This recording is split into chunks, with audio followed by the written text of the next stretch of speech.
On today's edition of Andy and Ari on 3, we are picking some games. Week 7 has some very, very juicy matchups. That's right.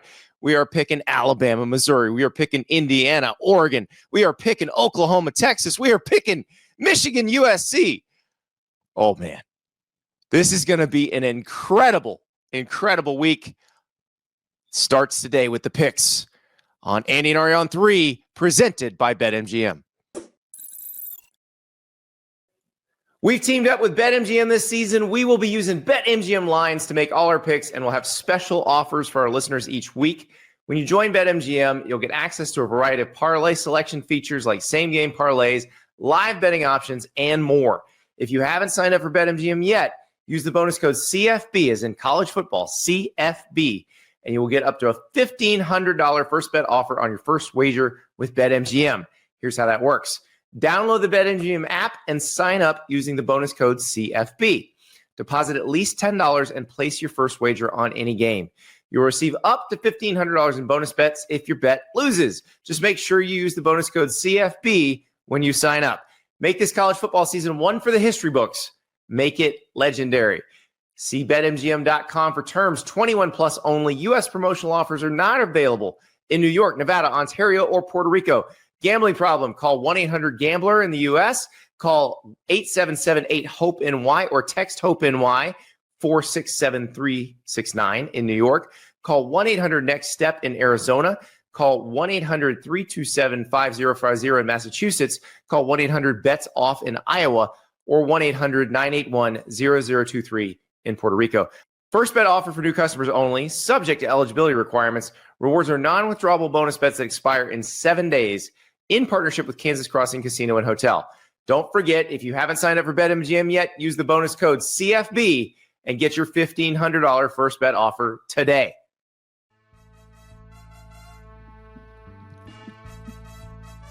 Welcome to Andy and Ari on 3, presented by BetMGM.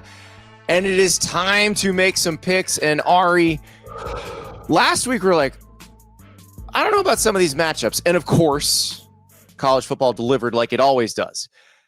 This week, I sent you a screenshot earlier today of just the night games, just the games that you and I will be watching at your house after we cover Oklahoma, Texas. And it's banger after banger after banger. Plus, in the early window, you've got Alabama, Missouri. And also in that afternoon window where we'll be at the Cotton Bowl, Indiana will be playing at Oregon. Ari, this week looks amazing. Yes, it does. And, the one thing I have to say is, as we get through to mid-October, the fact that the playoff isn't 4 teams and hasn't alienated half of the sport is probably a good thing. Oh, funny how that works. It's probably a good thing. I actually got an email from somebody who disagreed with that. And I had sent them an email response like a year ago saying, I'll be proven right over time. And they emailed me this week saying, it's so stupid that Penn State's still in it after losing to UCLA. I'm like, okay, fine. You think alienating one of the largest fan bases in the country for, the last 2 months of the season is cool. I mean, it seems like a stupid business proposition, but that's probably why you aren't a network executive. Well, the thing about the Penn State situation is the only way they're not alienated is if they win the rest of their games. And if they win the rest of their games, you won't want to alienate them. Right. So, exactly. So it's almost as if they've heightened the drama across the entirety of the season instead of just these these couple little select spots. Yeah. I just had a thought though. And, as we keep going into the season, Andy, because at the beginning, everyone who listens to the show knows that I was anti-12, but I'm trying to figure out how it would even be functionally possible to pick 4 out of the teams that we have this year. Yeah, now, that's the other thing. The changes in the sport have made this, which is better. Now, I will say some of these stupid ideas that keep coming about 20, 24, 28. No, do not go bigger than 16. Do not add another round. The things that are adding drama now, if you go too big, you take that away. So you're trying to maximize the drama. But before we get into the picks, I want to tell you that there are 3 teams to me that stand out from everybody else. Yep. You probably could guess the 3. I can guess two of them. I'm trying. Oh, okay. I think yeah. Okay. So the three you're going to say are Miami, Ohio State, and Oregon in some order. In some order. Like those are the top three. And then I was thinking about it in the frame of the college football playoff and the 4-team era. It's like, good luck with number 4, everyone. Like, like that's well, right. And what if Indiana goes to Eugene and beats Oregon? Then all of a sudden, Indiana's your third team, but is Oregon your fourth? Like, you don't know. I don't know who the fourth would be. I think the first three would be easy. And then the difference between Ole Miss, A&M, Oklahoma, Indiana, Alabama, Texas Tech, Georgia, Tennessee's in there somewhere. Like they're all, and I know you would go by resume, but and I know we don't Georgia Tech. We'll find out about Missouri when they play Alabama. Are we throwing Michigan to the side of the road because they lost at Oklahoma? Like all of these things. There's a lot of drama to play out and a lot of intrigue. And there's a lot of intrigue this week, especially because I think we've got a few back against the wall situations. And one of those is a game we'll be at. We're going to Oklahoma, Texas. Texas's back is against the wall. I think they got to win this one or their playoff hopes are probably dead. South Carolina's back will be against the wall in Baton Rouge. They've got two losses, 2 SEC losses, no less. Oh, LSU's back's against the wall too, isn't it? No, because they've only got one loss. I guess like from a perspective standpoint. That's more of a perspective thing. That's the fan base will. I think the fan base already turned on Brian Kelly. I think they would permanently turn on Brian Kelly if they lose this game, even though they still would be in it. Yeah, as long as they. But that's sort of like the Florida thing. Billy Napier didn't save his job by beating Texas. Like he has to go on a miracle run to save his job. This is like, I know the guys at Solid Verbal like give a nickname to the weekend every weekend, and they always come up with some clever, cute name because they're really funny. I don't want to steal that bit, but like this is, if you put the graphic back up for me here, quick, River, a find out weekend. We're going to find out whether Indiana's anything different than last year. And last year was a very good team, but are they a step advanced? I got a better one. Show me Saturday. Show me Saturday's a good one. Yeah. Because it starts in the show me state with Alabama, Missouri. I love it. Ty and Dan are really good at coming up with funny ones. But if you go down the list here, Andy, Indiana and then Oregon too, because we don't know how good Penn State is or how fractured they are, but whoever wins that game is going to have a nice little notch on their belt. We find out about Mizzou. Is Mizzou a team that is being underappreciated at 14, or should it be ranked higher? And then, of course, we have Alabama, who has 2 quality wins in a row. Can they sustain it? That's something that we want to find out about Bama. Illinois, are they just a dead team after losing 63-10, or could they give Ohio State a game in the wind tunnel? Texas, are they doomed, or have they just had a rough month? Oklahoma, sans Mateer. What does that look like? In Oklahoma, sans Mateer or with Mateer, is Oklahoma a legitimate playoff team, or are they just off to a good start? A&M, are they for real this year? Florida, can Billy make a miracle run? Yes, all of the above. The 5th floor. Yeah. USC, can they compete against a team that hits hard and is good in the trenches? Michigan, was Oklahoma a one-off bad scenario, or is Bryce Underwood ready to take this to a playoff situation? LSU, are you cooked? I don't know. South Carolina, are you cooked? Yeah, that's the "Are you cooked" game. Georgia, can you go on the road and beat a team you should beat? Auburn, are you going to go 0-3 in the SEC and then some serious conversations start happening? Yeah, all of this is going to be an incredible week. So let's look at our records. I was 5-3 last week. You were. Well, we don't need to talk about what you were, but.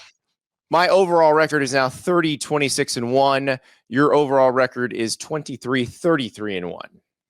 I gotta say, I'm having a really rough year, dude. I'm having a really rough year. There's no getting around it. Yeah. I'm having a hard time right now. Maybe you should follow me instead of fading me. That would not be a good show, Andy. But it's funny because we don't plan this, and like we would have both gotten Alabama Vandy had Jam Miller not, added the exclamation point. Yeah, well, that's the thing about gambling. You would have. I mean, I would have won a lot of games. Last week. Could have. One thing didn't happen. I mean, I lost, I think, 2 or 3 of them by a half a point. But that's that's the sport. That's the gamble. That's what the records are for. So no excuses. Lost a lot of games this week, and my hope is that I can get back because I don't want to lose to you. That's the book. It would be so embarrassing if you lied. It'd be like me losing to you at trivia. We got to have Murphy back on so I can catch up. By the way, or like in a foot race. And a foot race between the two of us is not something anybody wants to watch, by the way. If Ari, I sprinted, I read a stat, Andy, that like most people over the age of 18 will never sprint again for the rest of their lives. And I was trying to think about it. When's the last time I ran full speed? I could not tell you. And I feel like if I were even to stretch, I can tell you exactly when it was. It was Tuesday for me because I did a HIIT workout on the Peloton treadmill. Where you're sprinting, where you can't run faster even if you wanted to. Like you are full blown, like running a 40-yard dash speed. Yeah. I would tear my Achilles tendon if I did that. Right. That's how like people. Oh, you tear your hamstring way before your Achilles. Yeah, but what I'm saying is if I just like went outside right now and I stretched for 5 minutes, put on shoes and tried to sprint as fast as I can, there's a 0% chance I wouldn't hurt myself, right? Correct. Or you could have said 100% chance that you'd hurt yourself, but there's that redundancy again. No, 95% chance that You said a 0% chance that I wouldn't hurt myself. Or you could have said 100% chance that I would hurt myself. One is a very simple construction. One is a very difficult construction. Grab a Modelo and drink, everybody. Sorry, had to do it. All right. Let us go to Columbia, Missouri. And I have a question for you. Is this a trap line or a trap game? Missouri is a 3.5-point favorite. I'm sorry, Missouri is a 3.5-point underdog. I apologize. Alabama, 3.5-point favorite on the road. This line, Ari, very respectful of Missouri, but I also think very respectful of the situation.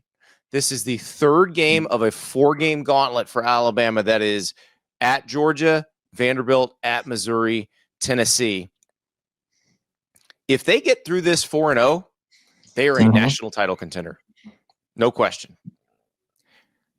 But getting through this 4-0 is going to be incredibly difficult. And I think that's what this line is. It is respecting the situation as much as it is respecting Missouri, because Alabama's been through 2 tough physical games. They now have to go on the road to play a really good team that is on its home field, and it is a sleepy 11 a.m. local kickoff. Like this, everything here tilts toward Missouri, but Alabama is playing lights out, especially in the last half of the Vandy game. Yeah. And the hardest thing about this show, Andy, is that we are picking always the most interesting, exciting games. And in those games, it feels to me like the lines are the sharpest. And like a lot of times where you're in spots that you can avoid because it's like when we're picking this game today, like you're going to have to decide, are you going to pick teams or are you going to pick the spot? And that's a really hard thing to do. But I am happy to see that the line has appropriately, registered that, because you would think that Alabama, with the way that they're playing right now, is probably a touchdown better. They're on the road and it's in a terrible spot, 3.5, bada bing, bada boom. There you go. I don't know what you're feeling right now, because the way Alabama is playing, I want to take Bama. The way that Missouri is playing, and the fact that this is a sleepy 11 a.m. kickoff game in Columbia, Missouri, with Alabama coming off 2 emotional wins, makes me want to take Mizzou, and I don't know which side is pulling me harder. Did you have a hard time with this one? Yes, I had a very hard time with this one. It's not quite the same as 2010 Alabama, when they were in their last game before their open date, and I think they had played like 6 consecutive opponents that were coming off of open dates, and they went to South Carolina, and you just knew, like blinking trap right there. You knew South Carolina was winning that game. This is not that, because I'm not sure we exactly know what Missouri is yet. We've seen them against Kansas and against South Carolina, both impressive wins, but Alabama is much better than either one of those teams. Alabama is also playing at an incredibly high level, even for this level of talent on this team. So I don't know what to do here. This is a very tough one, because like, what if we haven't seen Missouri's best game yet either? Like, Missouri has been good so far, but it may be that they haven't turned it on yet either. So this is a really tricky one. Know if you've picked up on this yet, but a few weeks ago I had a take on the show about how the SEC is kind of morphing into the Big 12, and like this is the ultimate Big 12 game where you have the conference favorite against a really good team, spreads 3.5 games on the road like that. This is a Big 12 game in terms of picking it. Like back in the day when Texas was in the Big 12 and they were laying 3.5 on the road at Kansas State. Doesn't this feel the same exact way? Like it looks the same thing to me. The well-coached team in the place where it's sneakily very hard to play, like all of that stuff feels like it's happening right now. That said, I'm probably going to go with Alabama. I know all the circumstances, and I have a lot of respect for what Eli Drinkwitz is doing at Mizzou. I think Alabama is probably a more talented, deeper football team, and I don't know if I'm 100%. Fuck. It makes me not want a podcast anymore. I'm going to get inside your head enough that you're either going to get the yips or you're going to get fixed. One of the two. No, it's not going to fix me. It's a something that you do without realizing it. Then I don't even remember what I was saying. What was I saying? Something about Alabama being a football team or Missouri being a football team. One of them is a football team. You can go ahead from here. I don't remember what I was saying. You're just gonna quit the show? I'll take the rest of the hour. No. Here's where what we need to find out. Ahmad Hardy, can he do this against a top level SEC defense? Does he keep averaging 6 yards a carry? Or when he plays a team like Alabama, does that drop to 2.5 yards a carry? That's what you got to see. Bo Prabula, what does he look like in these situations? Ty Simpson, we've already seen. We know what he is. We know what Ty Simpson is when the chips are down, when it's third down, fourth down. He's delivering pretty much every time. Have we gotten to a point where we don't question Ty Simpson anymore? Like, is he proven to you? I think the last 2 weeks have been pretty proof positive that this is a guy who can play really well in tough situations. Now, it doesn't mean he's going to always be perfect, but he certainly earned my trust between the Georgia game and the Vandy game. I got to say, I think we really dropped the ball in the offseason in trying to pitch to the audience how much of a value play taking Alabama's quarterback was when those odds were like 25 or 30 to 1 for the Heisman. We tried. We had him on I had him in the column. I think he was the lead item of the column that I wrote. I think when we did that show, he was the first guy we talked about. He was selected in the Kings of the North one that we did by somebody I can't remember, but now it's just like I look back at it and it's always like hindsight's 2020, but it's like, yeah, you probably should have put a few bucks on the Alabama quarterback to win the Heisman at like 35 to 1 or whatever it was. Because he's the favorite now. Yeah, I think I don't know where you are with Bo Prabula. I think he's a very good player. I want to see how he plays in this environment against that defense before I'm 100%. I need to see this. Like Kansas game's fine, South Carolina game's fine. I need to see this. And Missouri's got a few of these coming up. Missouri's got to play Alabama. Missouri's got to play Texas A&M, which gave them fits last year. Near the end of the season, they've got Oklahoma. Like Missouri is going to have a lot of these coming up, and this will tell us how they're going to compete in that type of scenario. So I don't know what to expect from him. That part I'm excited to see. And listen, this is Alabama defense's opportunity to shut somebody down, to shut down a good quarterback and a good back, and say, hey, look. We had that one loss at the beginning of the season, but we're done with that.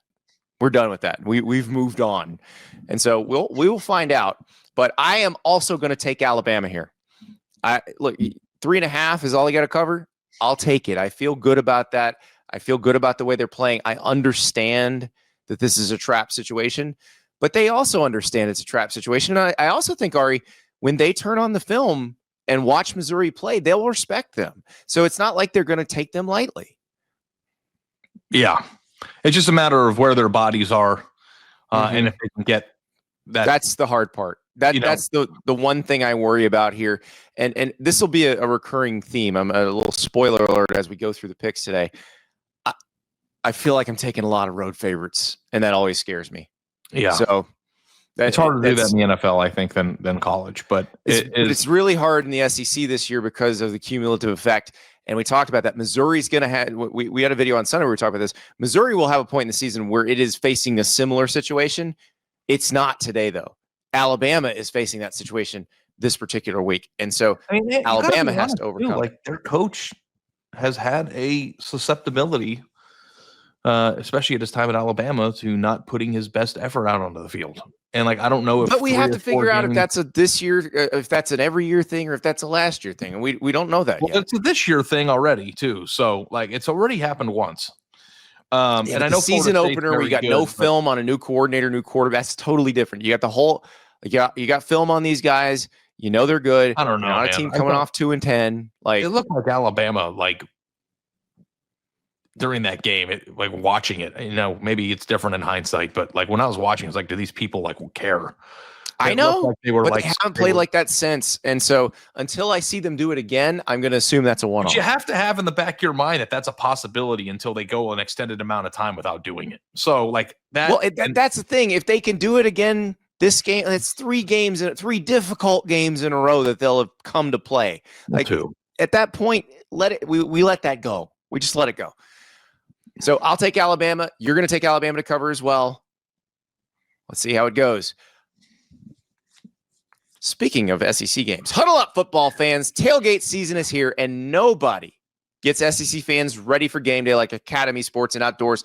Swing by your local Academy store, shop online at academy.com to find grills, jerseys, and more. Fun can't lose, and neither can you with tailgate gear from Academy. Academy Sports and Outdoors is the official sporting goods and outdoor retailer of the SEC. And if you want to buy me a late birthday gift and pick me up a cooler there, you know how, Ari, I have a cooler problem. I love coolers.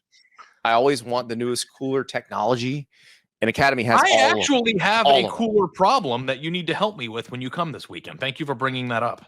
So we're going to go to Academy and fix it, right? Yeah, or you're going to look at the cooler that I do have and say, hey, this thing's a piece of crap. Let's go to Academy and get a better one. Okay, awesome. Well, either way, we get a trip to Academy, which is all I care about. Academy Sports and Outdoors, fun can't lose. Ari, it looks like Ohio State can't lose. But they go to Champaign this week, and this is a talented Illinois team that had one extremely bad game. The question is, what do they look like when the final boss level version of Indiana shows up? Because that's what Ohio State is. It's Indiana on steroids. Not accusing anyone of taking steroids. It's just a figure of speech. Ohio State gave up 66 yards to Minnesota on the first drive of the game, and Minnesota finished with 162 yards for the the whole game. Ohio State has allowed. Do you know how many points Ohio State's defense has given up all season? Okay, I'm just doing the math on it. 3, 7. Is it 20? It's 25 all season. Oh man.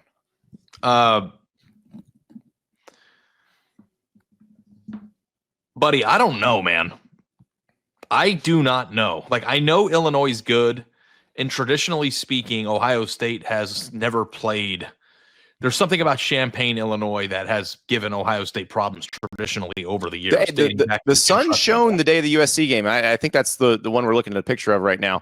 That picture is an AI picture. That didn't happen. No, the sun definitely shone in Champaign that USC game day, and they ended up winning. But this is what they did to USC at the end of the game, they're not doing to Ohio State. You're just not mashing your way down the field against Ohio State. That's not happening. Yeah, 16.5 is a lot of points.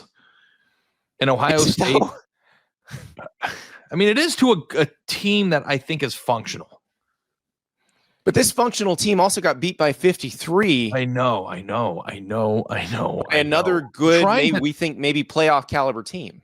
I'm trying to come up with a reason to pick Illinois, and I don't think that you could give me one. I can't.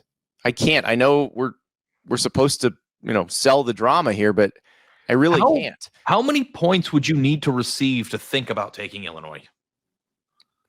28. Because I think Ohio State is going to remain somewhat conservative at first, which is what we've seen from them in most of their games, where they don't really start pressing the Jeremiah Smith and Carnell Tate buttons until they're sure that their defense has locked everything down. But given what we've seen from Illinois trying to cover Indiana's receivers, I don't think that's going to matter how conservative they are. Like, I think they're going to just be scoring from the beginning. Yeah. So here's where we're at with Ohio State. In the Unfiltered Takes column that I do every Monday, I wrote at the beginning in an Ohio State section that Ohio State meddled around with Minnesota in the first quarter before winning 42-3. They were losing 3-0 till they scored really late. I think it was the final play of the first quarter to go up 7-3, and then still won 42-3. Ohio State fans are in my mentions right now, mad at me for saying they meddled. Like, that is how good things are going. Like, there's not much to get upset about. No. I don't know what the nitpick is. I think that Julian Sayin is a very, very good young quarterback, and I think that as time progresses, he's going to turn into a star. And I think they're giving him the perfect runway here because they have this defense is so good that they don't have to ask him to do anything, and they kind of get him settled into a game, and they're like, okay, let's do a little more. Like, as the game moves on, like you get into the second and third quarters, and they're like, okay, let's ask him to do a little more. Let's see what he can do. Let's test this out. You know what this team is? What's that? This team is the boa constrictor team that Georgia was a few years ago. Correct. Where they don't similar. have to, they don't need to jump on you and be up 24-0 in the first quarter. But as the game goes on, they get more loose offensively. Their defense is stopping you at a frustrating. I mean, PJ Fleck said after the game that it was the best defense he's seen in the last 13 years. And that's crazy to say considering how much they lost talent-wise from a year ago. Speaking of which, I threw Arvell Reese on my on three Heisman. Did you come across the clip of like some of the plays he made against Minnesota, and then you're like, "This is it"? Because there was one as good as Caleb Townsend is. Yeah. What Arvell Reese does in their defense, maybe even more important, which I cannot believe I'm even saying. There was one based blitz on how good Caleb Downs is and how important he is. Where Arvell Reese lined up before the play outside the left tackle and somehow like morphed his way into the middle of the line of scrimmage and bolted through and got in for a sack. And like, I'm seeing talent evaluators like NFL scouts and draft analysts saying he's the best linebacker in college football. If you add the best linebacker in college football to what they already have on defense, the best safety in college football, the best wide receiver in college football, maybe the second best wide receiver in college football, like it's insane. It's insane what they've got. So, like, in the spirit of not overreacting to one result, it's hard. I think Illinois is better than what we saw against Indiana. I don't know what happened that night. Maybe one day we'll figure it out. Maybe that's who they are to a certain extent when they play elite level teams. I don't think that's what Illinois is. But even if it is 50% of that, I don't know how they keep it within 16.5 points. I just can't. And maybe we'll be watching the game and we'll find out, oh, that's how. Maybe this is Ohio State's turnover game. Maybe this is Ohio State's, sleepwalking game. I don't know. But you're going on the road, and this is one of their most interesting. I mean, River, put up their schedule if you don't mind. I don't know how long that'll take, but Ohio State's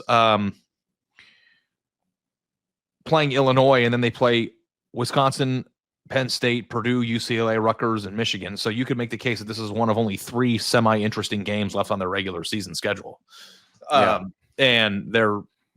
so maybe they can get up for this because there hasn't really been a reason to. They've been so boring. There's nothing to watch. They're just mashing people, dude. Like in a world look where at the rest of their schedule, you feel like they could mash everybody else. Now maybe they won't. Maybe they'll just coast through a game or two, but I don't see that. Like, I kind of think last year's Michigan loss might still be propelling this year's team because like all these guys played on last year's team. It's not like this is a massive transfer portal team. Like they were all there. They understand what happens if you don't show up. So I think they're all going to show up pretty much every time. So I will take Ohio State to cover the 16.5 here. What say you, Ari? I'm going to take Ohio State. Yeah. And, it's something I see some of the power ratings have them at 14-point favorites. I'm ignoring those.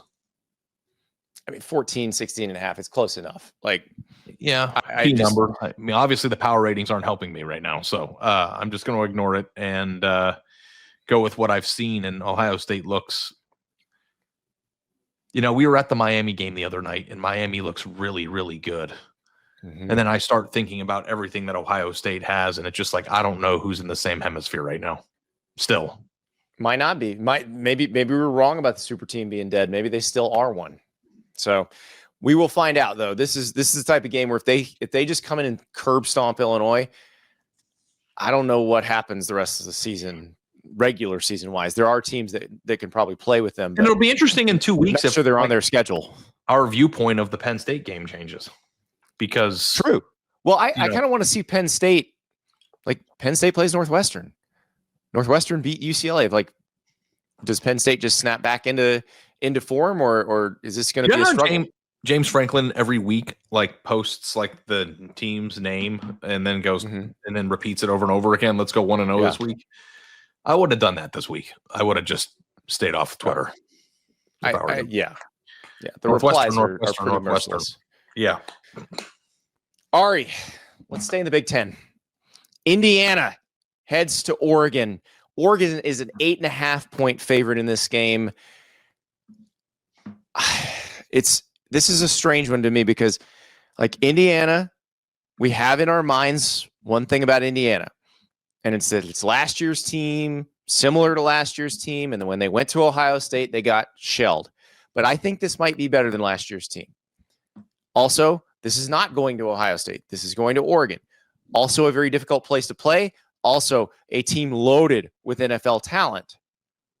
But if Indiana is truly better, they should put up a fight in this game. If not, win it. Oregon is a very, very good team. Taught myself.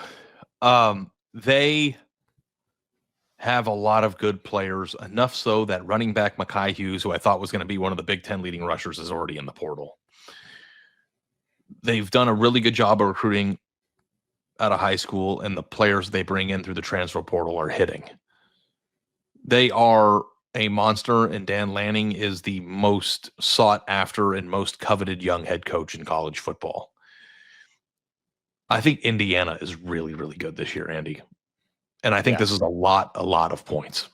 Now, Producer River asking about Mekhi Hughes. He redshirted, right? No portal. Yeah, he's redshirting because he's leaving. Yeah. The red shirt situation, I thought, was an implication that he's going to leave. And they have a freshman, De'Aaron Hill Jr., who's averaging 10.4 yards a carry right now. Yeah, and add it to the list of good players that Oregon has, and my gut feeling as a human who watches college football is Indiana is on the road. It reminds me a lot of having to go on the road to Ohio State last year.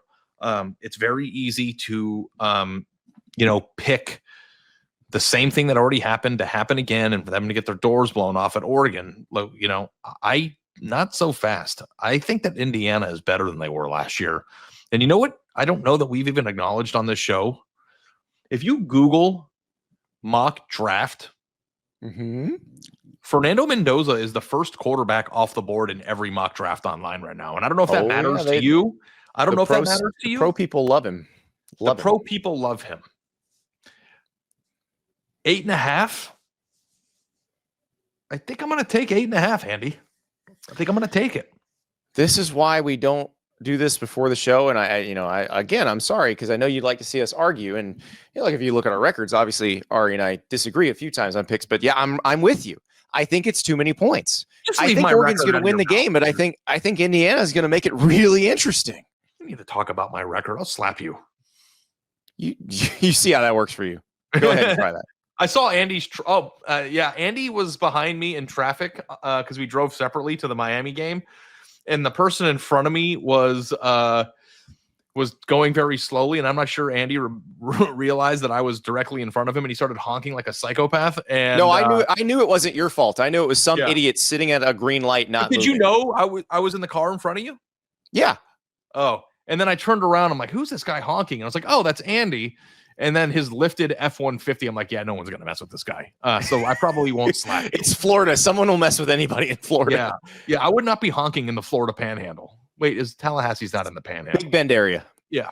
I'm learning my geography. Yeah, and we might look stupid here, Andy. Like Oregon might just come out and win, 49-20 or something, and do to Indiana what Indiana did to Illinois. That's the sport. But I think that these teams might be closer because of respect out of Indiana, and eventually, I think a lot of people who roll their eyes at Indiana are going to be proven wrong. And you know what? If Indiana gets their doors blown off, then maybe those people were right. I'm going to give Indiana the benefit of the doubt, and I'm going to take the 8.5, and hope and anticipate a pretty competitive game on Saturday night. So you want to slow down Oregon's offense. You stop the run game. You limit the run game. Fernando Mendoza's been good every game, but they weren't very productive against Iowa, and it's because they couldn't run the ball. So against Iowa, they averaged 2.7 yards a carry. If Oregon can hold Indiana below 4 yards a carry, Oregon is going to win this game, period. But if it's above 4 yards a carry, or if Indiana is like they have been most of the season where it's been like 6 yards a carry, then Indiana is going to be in it and possibly winning it. That's really going to be the key there. And Oregon has the bodies on the defensive line to make that happen, but Indiana is a very talented team and probably more talented than we still don't give them enough credit for how good they are up front. No.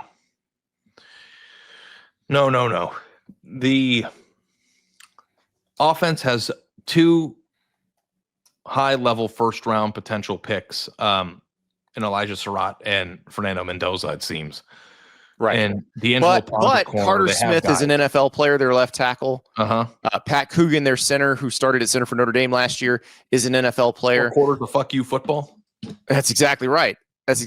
They've got dudes up front that have been through this, that are not going to be fazed by playing against top-level talent like Oregon has. I'm so excited for this because this is Indiana's chance. It really is Indiana's chance for us to take them seriously. And by us, I mean everybody. I mean the college football watching public, because it's still, Indiana's a cute little story, but they never beat anybody. Okay, go to Eugene, win, and no one says that anymore. That narrative is over at that point.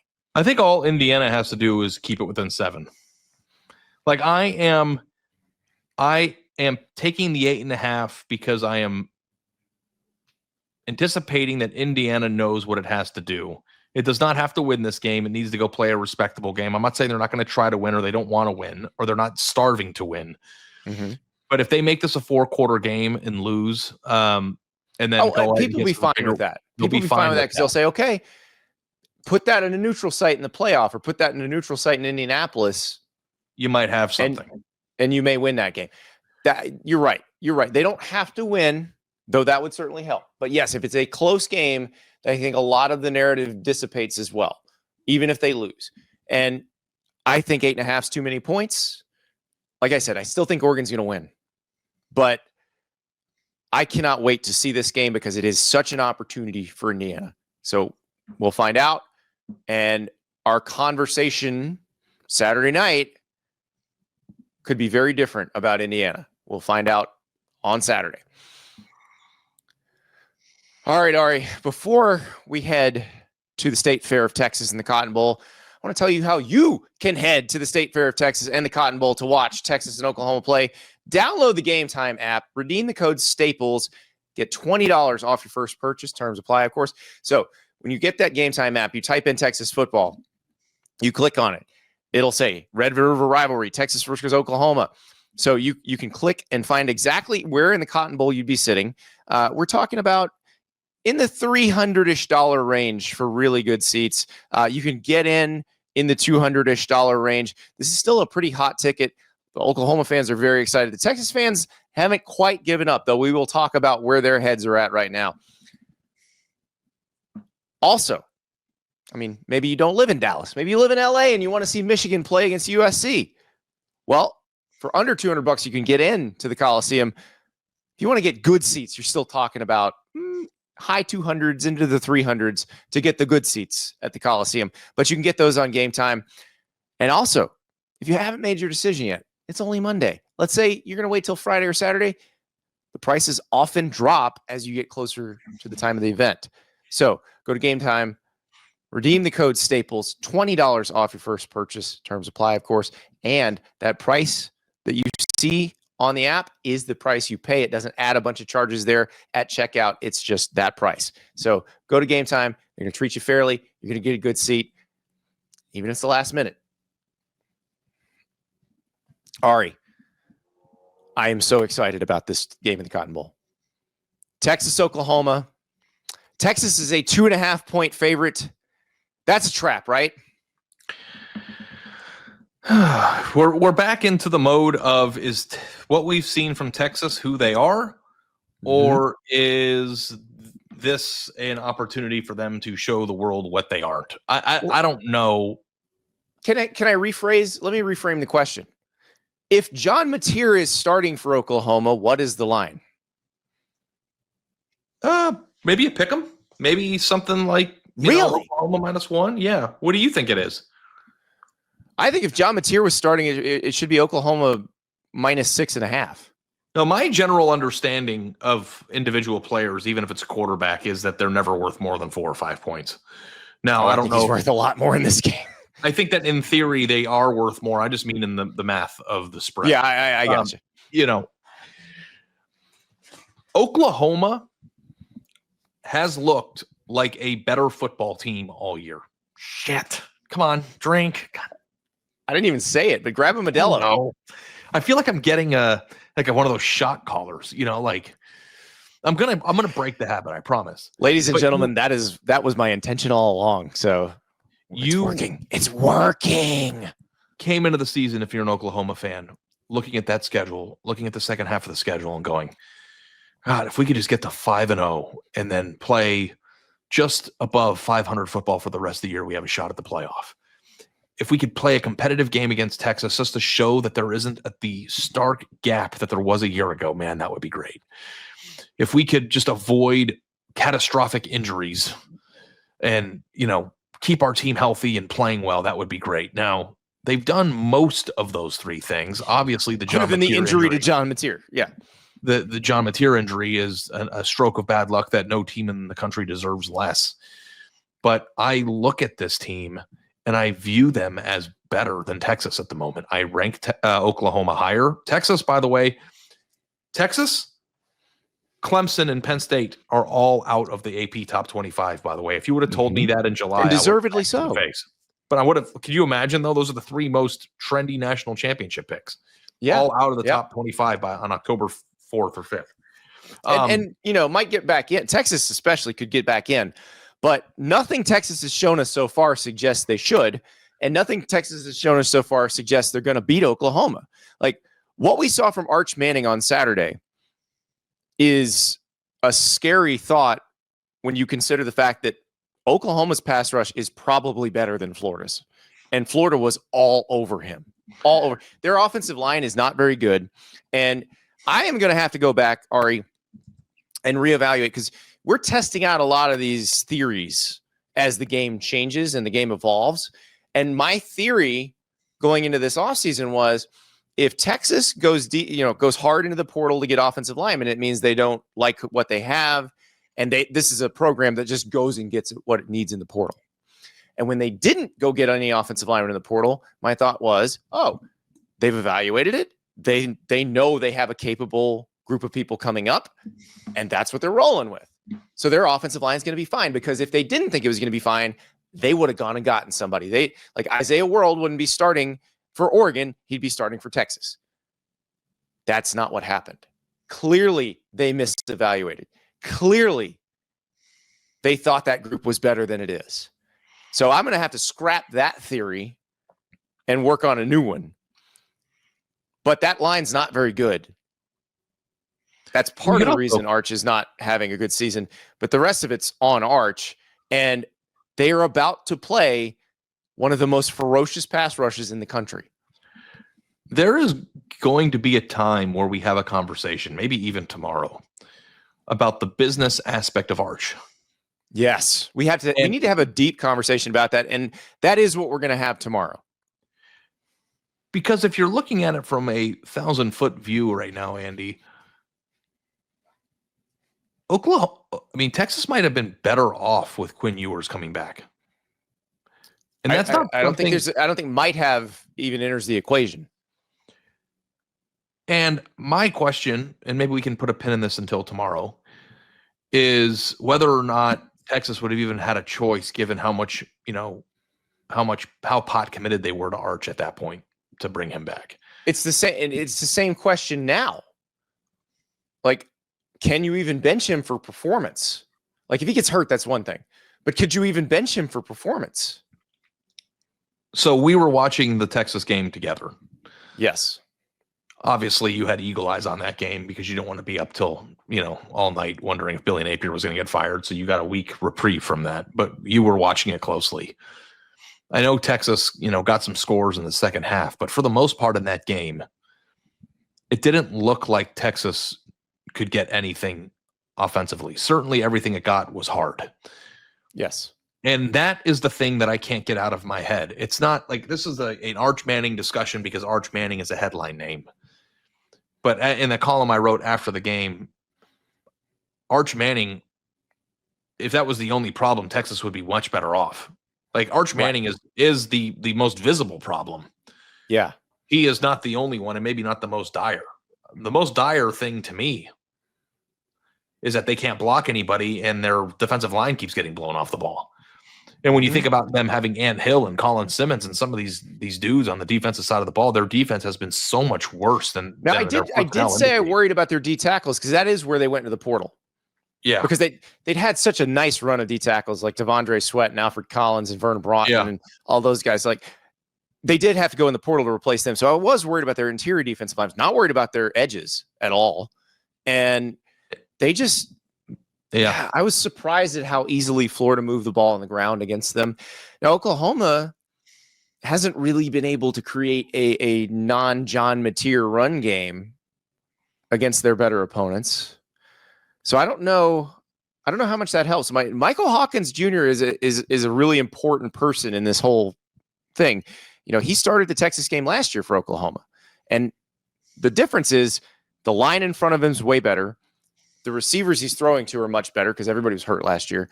So how much does that change the math in this game? Because right now, I've still got the image in my head of him running for his life last game. And I'm thinking, oh, okay, this is going to be like the 3-2 Mississippi State-Auburn game at this point. But the more I think about it, that's probably not what's going to happen because I think Oklahoma's going to have some moments of success. But also, if you go back to that Florida game, Texas wasn't completely incompetent on offense. There were times they hit explosive plays. So I don't know that they are just going to get dominated by Oklahoma's defense. So I really don't know where to go with this one. Yeah, I know where I'm going. I'm picking Oklahoma to win the game straight up. And Oklahoma money line. And I get nervous because I fall into traps of recency bias, and I know that things change. But Texas looks like it has, this isn't one bad game. They didn't just lose to Florida after they came in undefeated. Like this is a pattern of some offensive issues that, we've seen. And I feel like you should take some advice from whoever said, but if somebody's trying to tell you who they are, like listen to them. Like I think Texas has been trying to tell us who they are. And that stuff is not going to play. And I know there is some debate about whether Oklahoma's defense is better than Florida's. I personally think that it is, but it is certainly as good. They get after the passer. Arch Manning was sacked 7 times. This is a rivalry game. You don't want to come in. And they're much better up the middle than Florida's defense is right now. Like Florida played Texas with no Caleb Banks. He's out for the year. Yeah. Like Oklahoma's D tackles, maybe the best group of D tackles in the country. Yeah. And one of Texas's touchdowns in the Florida game came off of a turnover, and they started very deep in Florida territory. This isn't a team that's getting much offensively, and I think that we are in the era right now where Michael Hawkins is a question mark for sure. We don't know how good Oklahoma's offense is going to be. I think this is going to be a close game. I think it's going to be a fun game. I know some of those, rivalries in the Cotton Bowl have gone up to like 44-40 type, shootouts. Yeah. We've seen some crazy stuff. And we've seen some weird stuff with turnovers where turnovers create points. And maybe that's how Texas creates points. But we're going to find out. This is going to be a lot of fun. So you are taking the Oklahoma money line. I will take Oklahoma to cover. I'm going to be the pansy about this. Give me the points. I'll take my 2.5 if you're just going to give them to me, because I would have picked Oklahoma minus 2.5. But if I can take them plus 2.5, I'm happy to do it. And Ari, I bet this line flips during the week. Yeah, it might. It might. People love betting on Texas, just so you know. That's true. That's true. The public does love betting on Texas, but the public is probably souring on Texas, just like Texas fans are souring on. I mean, it was crazy watching Texas fans criticize Steve Sarkisian. Basically, he became Billy Napier and James Franklin rolled into one overnight, because it's now a can't win the big one and also needs to hire an offensive coordinator. So like he is all the criticism lobbed at Billy Napier, all the criticism lobbed at James Franklin, all getting it now. Steve Sarkisian is 2-8 versus top 10 teams at Texas, and he's 5-18 versus top 10 teams all time. Last season, he played one SEC team who finished in the season ranked and lost both of them. Now has lost to Florida.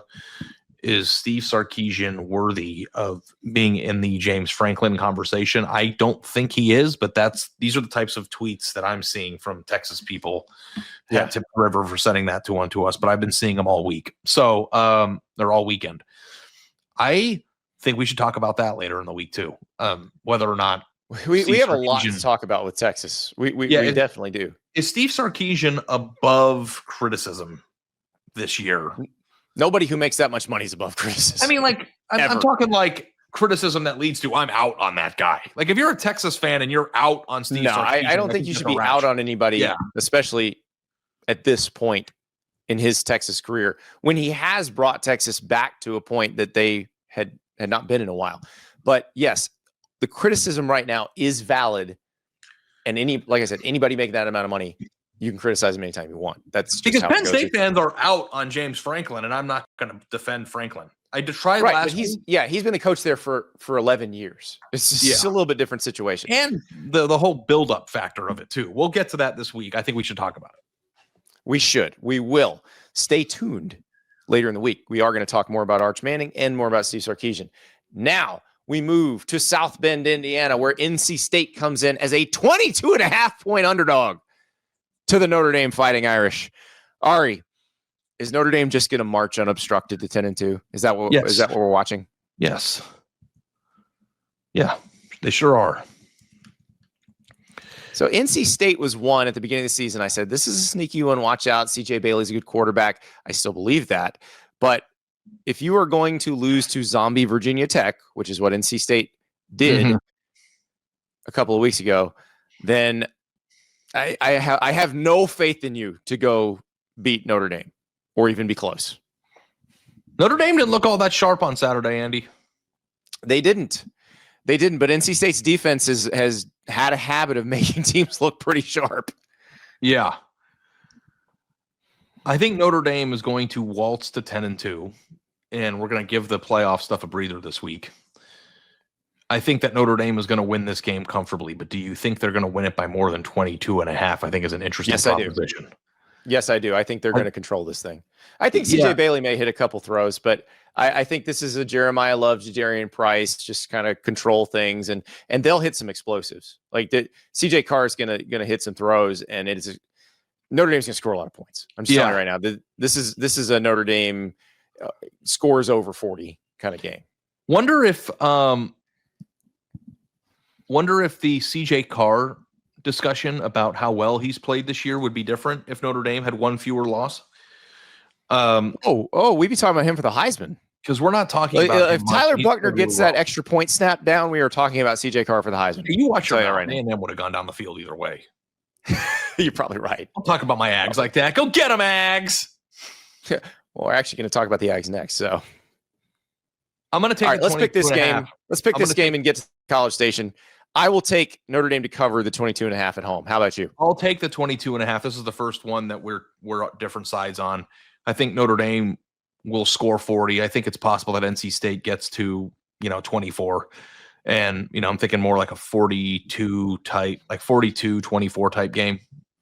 So you will take NC State to cover. I will take Notre Dame to cover. Let us go to College Station for another fascinating matchup in the SEC. Whoop. Florida, coming off a win against Texas, goes to Texas A&M, which is undefeated. This line opened at 8.5. It is now Texas A&M by 7.5. And I kind of figured it would head that way because I don't know about you, Ari. This feels a little bit to me like the A&M Auburn game that we watched a couple of weeks ago, where I think both teams may struggle to get into the end zone against the other team. Tell people what you were telling me as we were walking down the hallways in the stadium at Florida State at Doak. We were walking out of the elevator. I remember it vividly. After Florida won, you're like, well, next week, this is going to look like what? The Auburn Texas A&M game. That's what I said. Because I think now Florida with Dallas Wilson, you've seen what they can do. You've seen with all their weapons that DJ Lagway can be a good quarterback. Jaden Baugh obviously makes a huge difference as well. This defense is probably better than the Texas defense based on what we've seen. Now, Notre Dame scored a ton of points on A&M, so maybe Florida can turn this into a shootout. But I think this is probably going to be a little more. People are going to make mistakes because DJ didn't make many mistakes on Saturday, but he's made a lot of mistakes this season. And A&M and the Kyle Field Stadium pulse is going to be all the way to the right on this in this game. So probably you're going to see some turnovers. I think both quarterbacks are going to turn the ball over. I think Marcel Reed will too. And it really is going to come down to who capitalizes on the mistakes. Go get 'em, Ags. I just like how they sound. Go get 'em, Ags. I am going to take Florida in this game. Are you? I think A&M is going to win. I'm going to take Florida to cover. Mm-hmm. I am obsessed with the infusion of what Dallas Wilson brings to Florida's offense. I'm obsessed with the way that Jaden Baugh is running the football. And I obsess. And you want to be right about DJ Lagway. I think that's an L already. I don't think I can get it back. I don't think you can get it back, but I do think he can keep getting better this season and be a respectable quarterback by the end of the season. I also think I will point this out. The Texas game was the best we've seen from Florida's offensive line all season. Like they were opening holes. They were protecting DJ better than they've protected him. So I think that part matters too. Like if they come in there and play well, they've got a chance to win this game. This is the distinction that I need to make. I thought Florida had a chance at making the college football playoff this year because DJ Lagway was Superman and would be unstoppable. Mm-hmm. I don't think that's the case this year. And we'll see if that's ever the case in the future. I don't think it's going to be the case this year. But that does not mean that I don't think that DJ Lagway can play serviceable to well when helped. Right. And they have considerable talent on this team. Yeah. We've been watching the defense play well the entire way. The offense showed up against Texas. And the thought is if the offense shows up, they can play with anybody. And it's true. They can. I just don't know. And I don't know if I believe yet that the offense is going to show up over and over and over again. We have one game of evidence of what they look like when they have a insanely good pass catching weapon. And in that one game, they were able to run the football and throw the football highly effectively. Now, I still just said that I think that A&M is going to win. So I'm not out here forecasting that Florida. Right, you're not going crazy. 44 points. But I do think that A&M is a very good football team, but it can be scored on. I think Florida's going to score on them. So 9.5, I'm going to take. I don't think that DJ Lagway is going to be a 7.5, Ari. Or 7.5, sorry. I don't think he's going to be a comic book hero, Andy. But I think that he's going to look much better than he had in the first 3 weeks of the season. I think Florida is going to be a more competent football team. What kind of team? They're going to be a more competent team than we've seen from the first 3 weeks. I think this is going to be a competitive SEC game on the road, and I'll take a score plus. So the one thing that can change the math on this is if Texas A&M does what they did to Florida last year, which I'm not sure they can, because I think Florida's defense is better than that.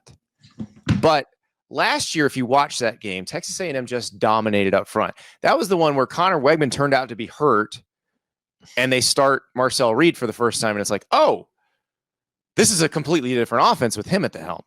And I don't think they really knew what they had yet. And obviously, it didn't really get unlocked until they added Mario Craver and Casey Concepcion through the portal this year. But I will point out that Le'Veon Moss is averaging 5.3 yards a carry. Ruben Owens is averaging 7 yards a carry.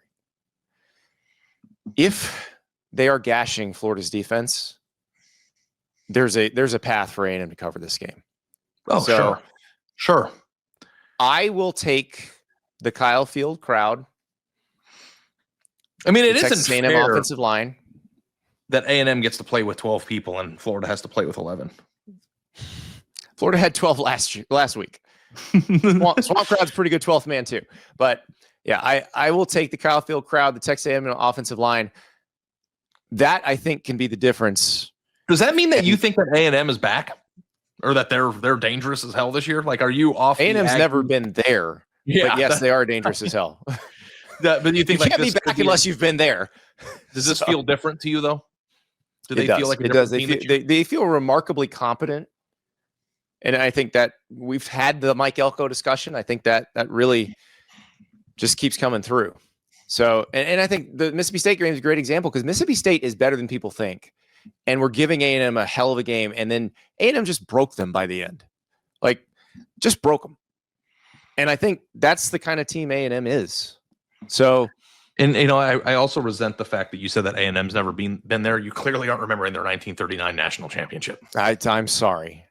They have been there. It's been a long trek back. It's been a while. Okay. I saw this on Instagram yesterday that you can walk from South Africa to the tip of Argentina without ever crossing water. And it would take you 10 years to walk. Maybe A&M's been walking. Maybe they have finally stepped foot into Argentina. Yeah, well, listen, A&M can afford private jets, so I don't know why they're walking.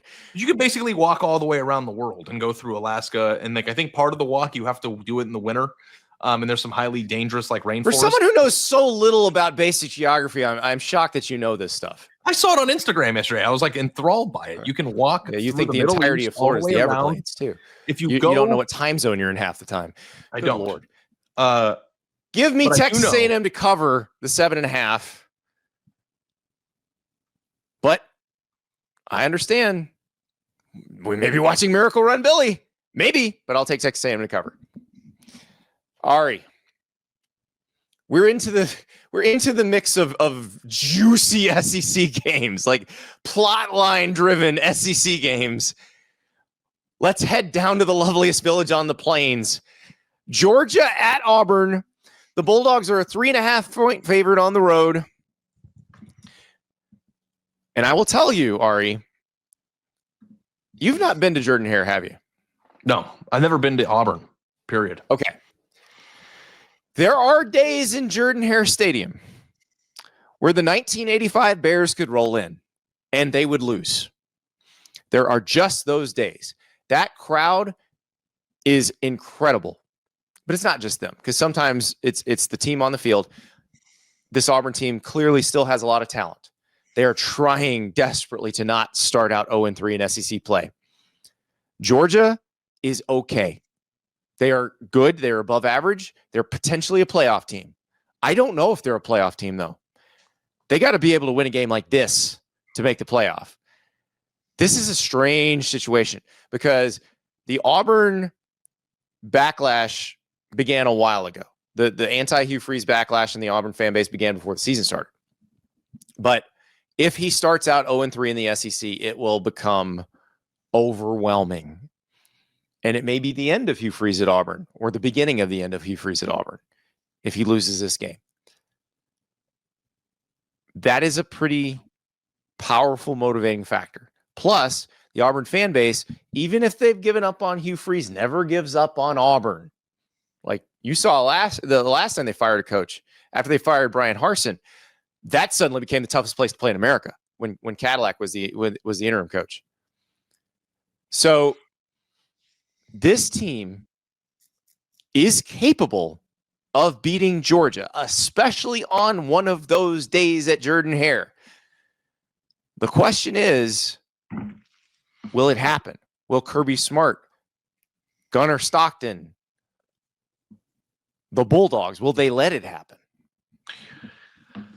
So in the week leading into the Georgia-Alabama game, you and River sent some text messages, but I think it was mostly you, about my pick of Alabama and how Georgia's just going to win.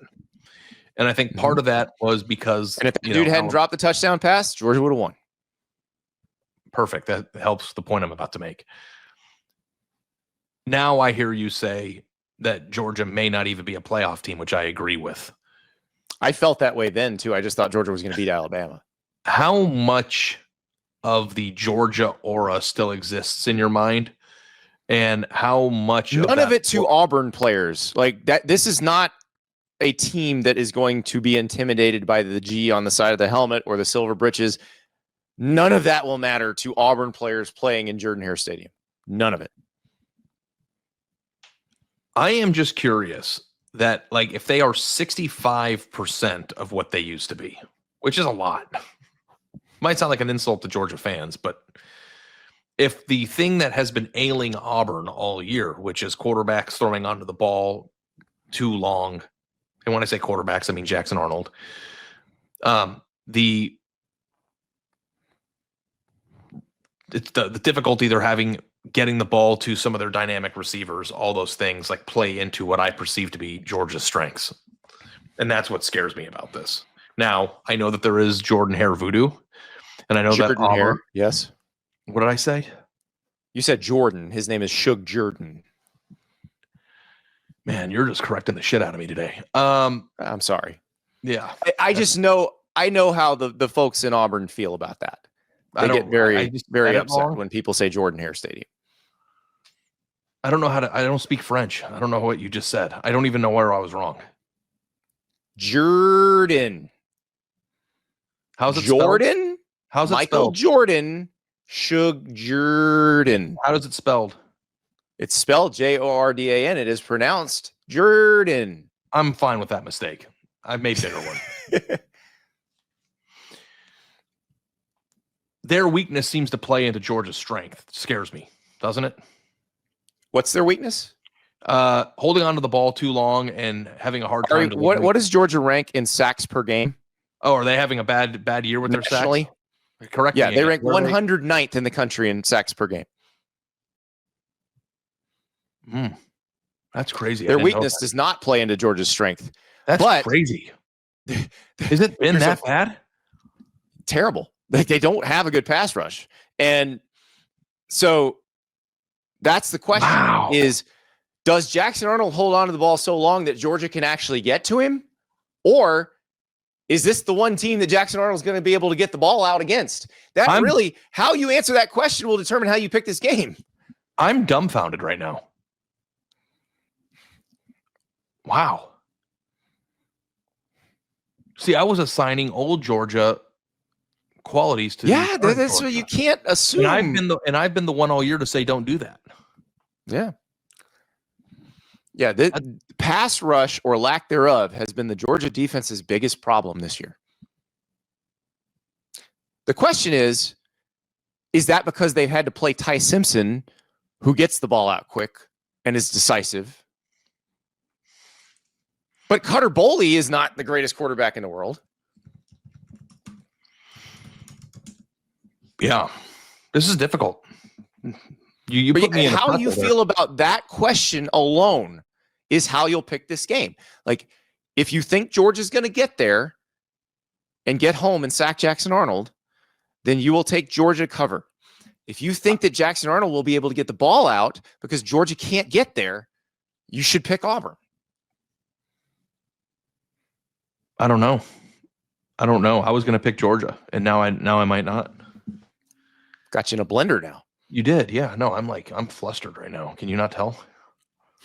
Well, but that's the thing. Like, it's one of those deals where we're early enough in the season where we still don't know what it all means, and I think that's the hardest part with Georgia, because there is talent. There are future NFL players. Joey Aguilar threw for 371 against Georgia. Now, he's a more decisive passer. And again, it may be just because they've played Joey Aguilar and Ty Simpson, who are very decisive passers who get the ball out on time. That may be why their stats are down. They only had 2 sacks against Kentucky, and I watched that whole game, and it felt like they were terrorizing him. They were in his face. Now, look, the Kirby defense has never valued sacks. They value disruption of the quarterback more than they value sacks, because a disrupted quarterback might throw an interception. So it's not, that's how I made the mistake. Yeah, it's not necessarily the act of getting the quarterback on the ground. Like, if you are in his face, you're still doing the job. Yeah. But we just watched Georgia for 4 quarters put an opposing quarterback through hell. And that was the last thing that I saw. So to hear the actual statistics of how bad they are of getting home is still rattling my brain. It's still not good. Their pressure rate's not good. It's one of the lower ones in the country. Yeah. Their havoc rate is not good. I still think I'm going to pick Georgia, man. I still think I'm going to do it. I want to see Jackson Arnold punish somebody. This may be the team. Maybe. Because he is athletic, and if he slips out, he can gain some yards. But I also am interested in Georgia's offense. Like, how much do they just lean on, like, Chauncey Bowers? Like, maybe just let Chauncey Bowers run all over somebody. Auburn's defense is pretty good. It's not going to be easy to do that necessarily, but maybe just a heavy dose of Chauncey Bowers and Nate Frazier. Like, let's go back to old Georgia. This is the old Georgia. The entire game, you nailed it, man. This entire game is whether or not Georgia can sack or disrupt Jackson Arnold, or if Jackson Arnold can deliver into Georgia's actual weakness, which is their secondary, right? Mm-hmm. Their secondary is their weakness, not their front 7. We're going to find out. We're going to find out. You're going to take Georgia to cover. I'm scared. I told you my theme today is I'm a little worried because I'm too high on. I'm changing my mind. I'm taking Auburn.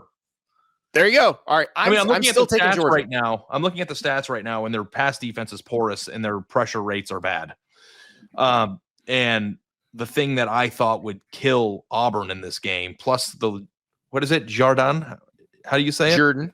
Jordan. Not Jordan. Jordan is Bill Belichick's girlfriend. Is that how you pronounce her name? No. Oh, Jordan. That's how it's spelled. Jordan. Yeah. Jordan Hare. There, you got it. If you're going to pick Auburn, you got to pronounce the stadium correctly, and then now you are. I've never heard anybody pronounce it that way. Maybe it's because I'm a Yankee Big Everybody who pronounced it correctly pronounced it that way. I know, but the mistake I made is a common one, right? By non-ball knowers, sure. I'm a non-ball knower. I'm a non-Southern ball knower. Yeah. Producer River just in our group text for a casual, sure. Yeah. Now, look, I have an unfair advantage on this. Shug Jordan and my mom are from the same small hometown in Alabama. So yeah, they're both from Selma. So like, you have insider information. Spent serious time in Selma and you don't know how to pronounce Shug Jordan's name, you have a problem. So I did pay attention in my childhood. So I'm going to take Georgia, though. I will take Georgia to cover. I again, very scared because I'm a little high on road favorites in this game, or in this week. It's really hard still because of muscle memory to pick against Georgia. It really is. This is more me voting against the current Auburn administration, which I believed in, thought they were going to be a 9-win team this year. But I haven't seen them make any adjustments to do anything any better or any differently. And so I'm saying they're probably going to be the same, and Georgia's going to squeak it out. Like I don't think Georgia's going to dominate it. Cam Coleman breakout game coming up. Okay. Well, I mean, he last year was against A&M, so it's possible against a good team. It can be done. Ari, let's go back to the Big Ten. Michigan at USC.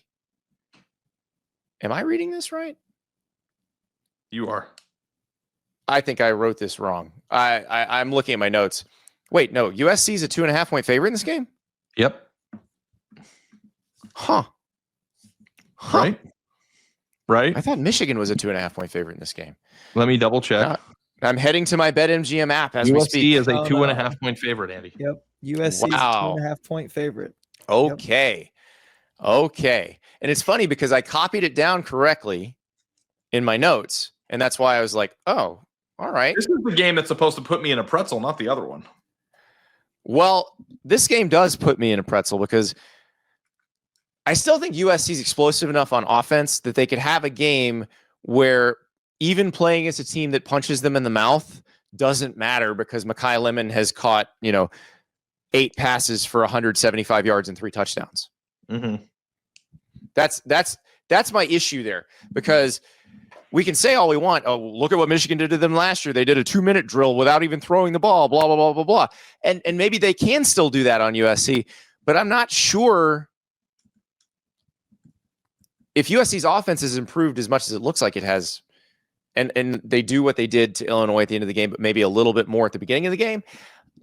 I mean, they could just jump on somebody, and then Michigan's not built to come back. I would have said that Michigan wasn't built to come back last year when they were down late and they had a 2-minute drill. I know. This is why it's so hard to pick this game. That 2-minute drill with no throwing was, I think, the most demoralizing thing I've ever seen take place. It's the most emasculating drive I've ever seen in football. The most emasculating drive. I am really torn here, man, because I went on this huge diatribe about like how USC cannot compete with teams that sock you in the mouth and play physical, trenches-oriented football. And every single time that happens and it shows up, that, the result is the same when they lost to Illinois. And we also watched Michigan play with its food for 3 hours against Wisconsin the other day. And this is the epitome of what USC struggles with, is it not? Mm-hmm. Like Michigan is and it's best at that. It's a better version of Michigan than last year. Are they better defensively than last year? You always know stats. Okay, they don't have Mason Graham and Kenneth Grant. I don't know if they're better defensively. I think they're good defensively, but last year's defense was really good. Yeah. And so that's the other question is because I think USC's offense is unquestionably better than it was last year. And if Jaden Mayava and Mekhi Lemon are hooking up all over the field, I don't know. But the thing is, they did that against Illinois and they still lost. Yeah. I'm really struggling with this because I think that USC can score, and I don't think Michigan's that good this year. And by not that good, I mean like top 25-ish team, not great, not terrible. Right. You're saying they are a top 25-ish team, but not a playoff type team. Yeah, they're a good enough team to beat you, but they're not a team that's going to beat everyone. Does that make sense? It does. It makes perfect sense. But I think USC should be better. And I don't know whether I should lean into that or lean into the thing that beats USC, which is physical bully ball. Well, and they're not at Michigan Stadium this time, but I don't know that the Coliseum gives USC a prohibitive advantage either. This isn't like the Pete Carroll era where the Coliseum was a really scary place to play. I know we're a few years into this now, but do you buy into time zone stuff or does it not even matter if it's a night game? Well, it's a night. It's not going to feel any different for anybody, I don't think. I mean, Michigan players are used to playing in the afternoon, so it's going to be 4:30 local time when they kick off. So the early games are the ones that are supposed to be the body clock games, not the night ones, I think. And it feels like we don't talk about like east to west. The body clock thing doesn't seem to matter. Now, maybe when Michigan State was kicking off at 11 p.m. local time, that was different. But Michigan plays 7:30 p.m. games. Yeah, It's not that unusual for them. I'm gonna pick USC and I'm gonna hate it. I'm gonna pick Michigan. I was gonna pick USC when I thought they were the underdog.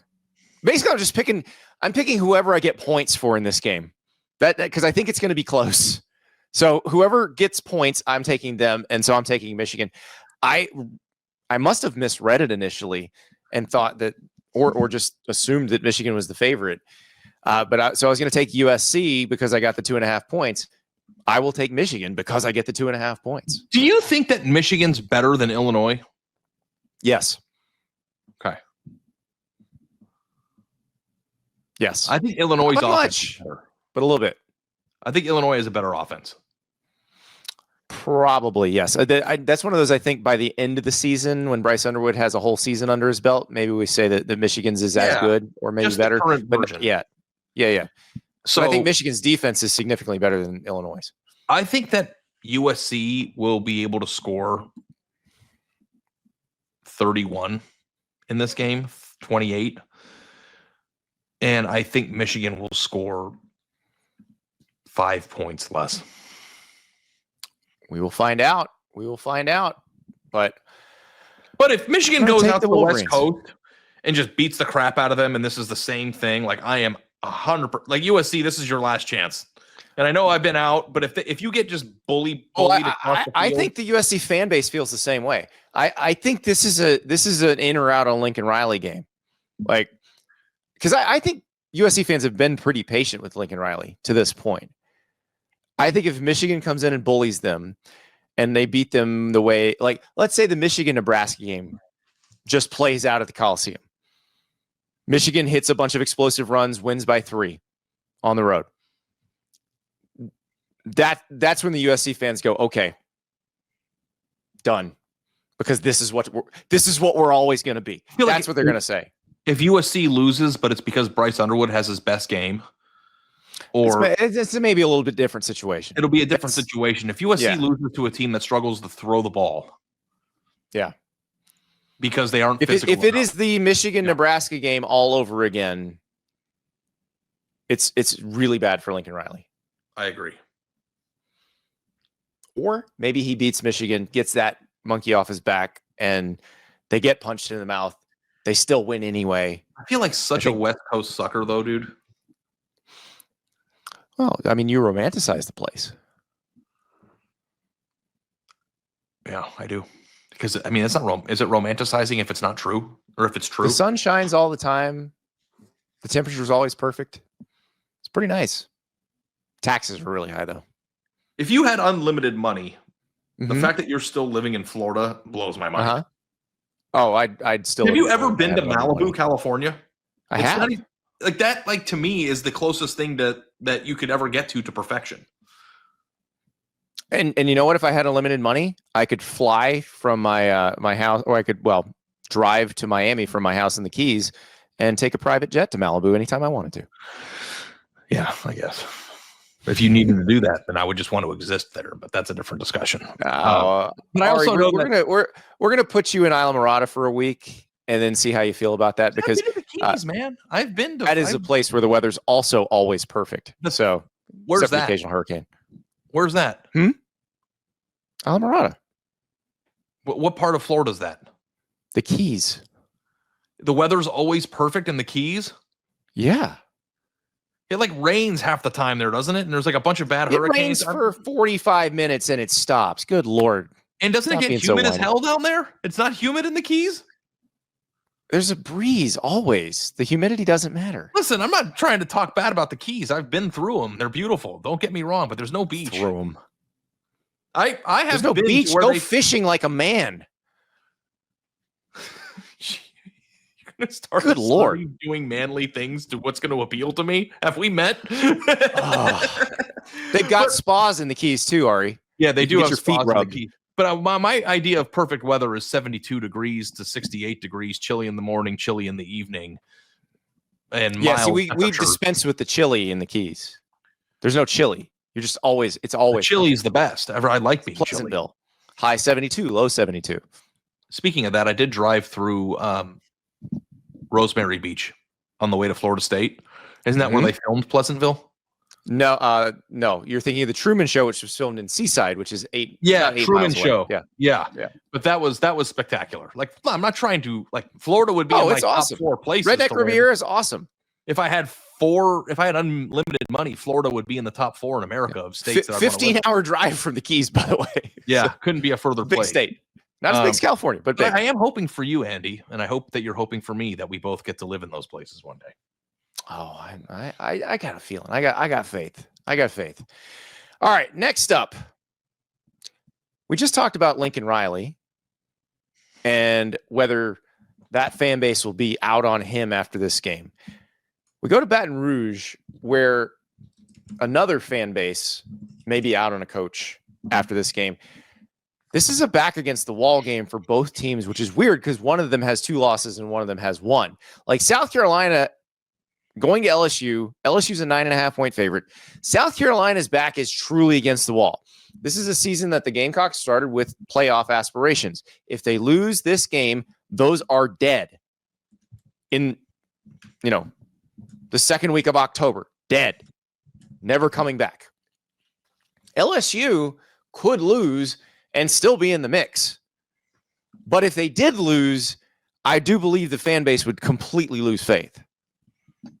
Yeah. So you're telling me that LSU is donating multiple scores to an opponent in a football game? And I was redundant on purpose that time. I agree. I didn't correct you because I knew you were trying to make a point here. 9.5. When I saw that line, my eyes bugged out. No, I don't know if this is one of those games where it's like everybody's going to take the points because it's a lot of points and LSU's offense is struggling. And then they just come out and figure it out and then everyone's wrong because that happens from time to time. It definitely does. But I'd say the LSU Ole Miss game was a good example of that last year. Not the one that just happened, but the one last year in Baton Rouge. Yeah, but it does seem like an excessively large spread, doesn't it? It does. It does. And so I don't know what to think about this one, but I will say a stat that concerns me for LSU is so Ole Miss struggled to run the ball against Kentucky. No, I'm mixing it up. Kentucky and Arkansas ran the ball effectively on Ole Miss. That's where I'm going with this. Kentucky and Arkansas ran the ball effectively on Ole Miss, and LSU could not. That's troubling. If Kentucky can do it, you should be able to do it. If Arkansas can do it, you should be able to do it. So we have seen a team run the ball effectively on South Carolina, and that was Missouri. Missouri averaged 6 yards a carry against South Carolina. Vanderbilt averaged 4 yards a carry and dominated that game. But I wouldn't say it was just because of the way they ran the ball. But Missouri showed you can very effectively run on South Carolina's defense. I'm not sure LSU's capable of it. And if LSU's not, if you can run on South Carolina's defense, that eliminates or reduces the possibility of Dylan Stewart taking your quarterback's head off. Which weakness are you more willing to forgive?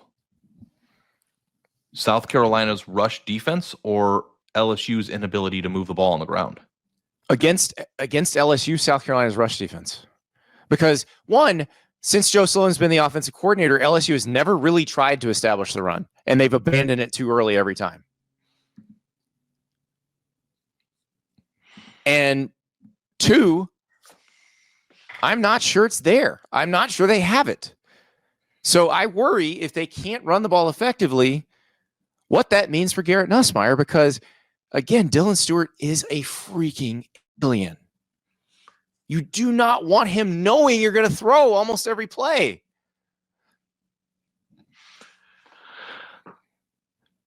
In the fear of ruffling some feathers, as I've been known to do, we have spent a lot of time this year analyzing our off-season quarterback rankings. Mm-hmm. And there were a few other quarterbacks that were on those rankings that aren't having great years.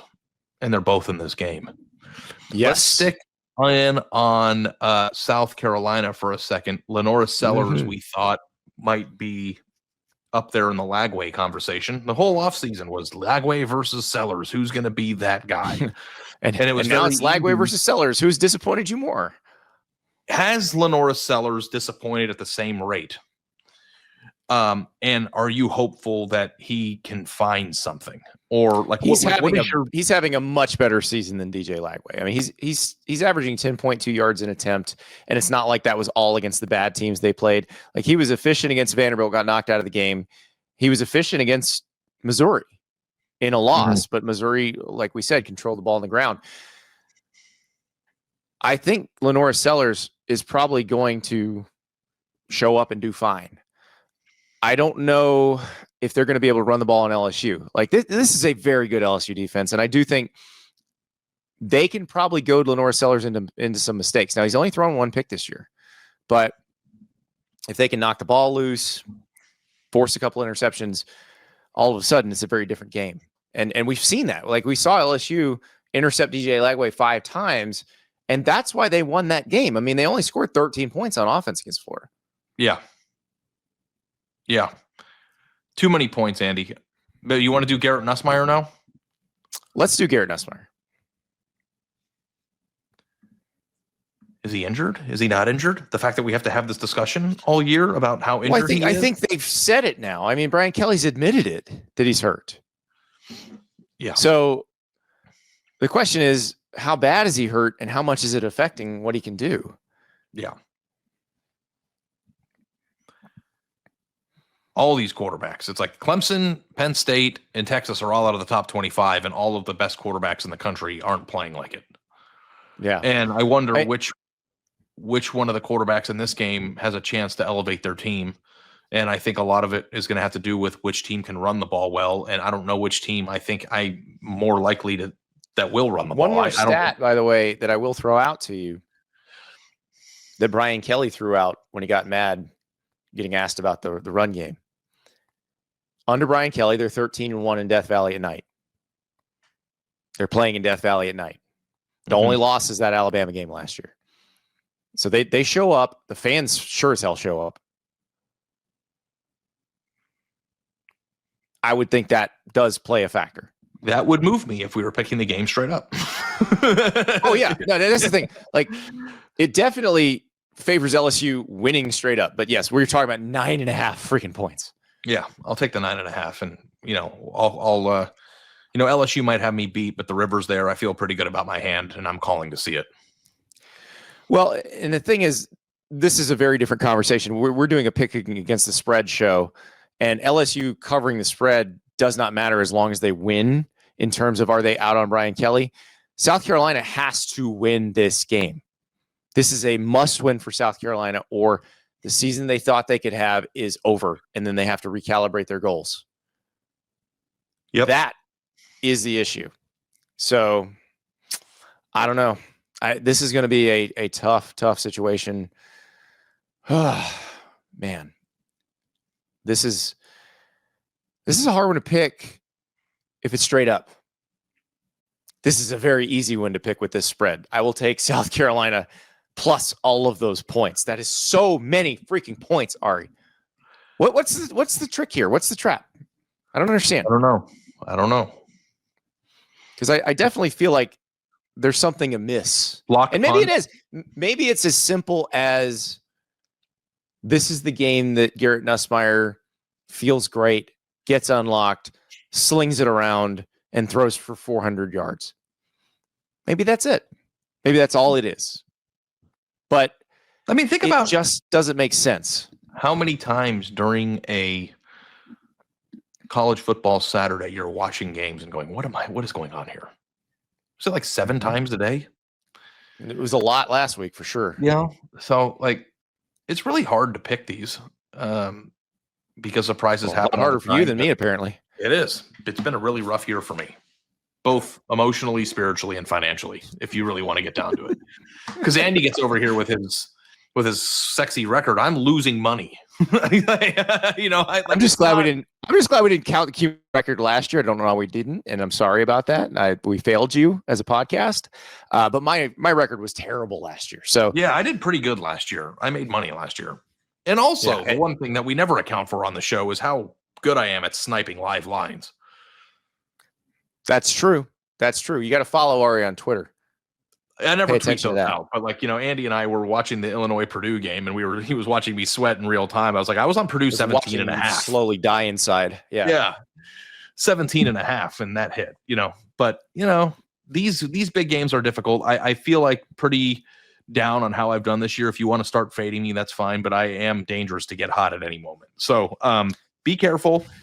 What you wish for. We'll see what happens in this game. But Andy, I think you and I were on the same page on all but two of the games today. So I'm worried about that. But hey, South Carolina to cover. You're going to give us that many points.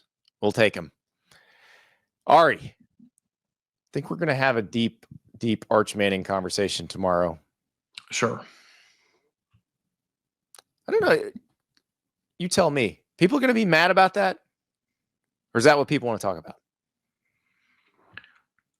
The only people who could be mad about it are Texas fans. Texas fans are not amped at the moment, and I don't think that we will have a big backlash. No, but I think it's an interesting philosophical debate. I think it's a fascinating conversation that goes beyond Texas. It's a college football in 2025 conversation, right? That just happens to involve the most famous last name in college football, but we got to have it. So, deep Arch Manning conversation. We'll talk to you then.